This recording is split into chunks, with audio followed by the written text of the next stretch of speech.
提摩太后书第3章，就知世界的末期到的时，会有种种的苦难。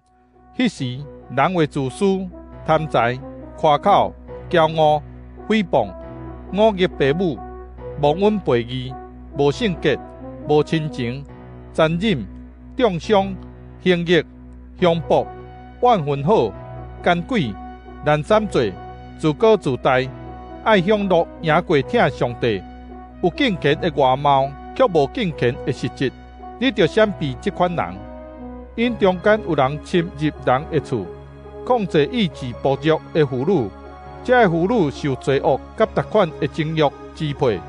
因不时就得学，却无法度明白真理。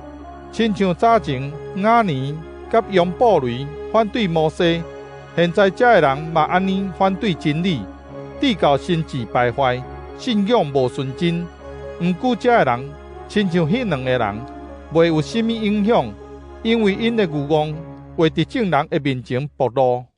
你有学我所教示的，我的做人生活的目标：信心、宽容、疼心、坚忍，以及所受的迫害甲苦难。这个恁拢知，就是我伫安提阿、以哥念甲罗斯德所拄着的迫害。我安怎得忍受？毋过主有救我脱离这个。所有爱要甲基督耶稣结连过敬虔生活的人，一定会拄着迫害。不过歹人甲欺骗人的话，哪来哪歹？因骗人，家己嘛互人骗。总是你着接受所学习、所亲信的道理，因为你知这个是对甚物人学习的。你嘛知，你对细汉就明白圣经，这个圣经会当互你有智慧。通通过信基督耶稣得到拯救。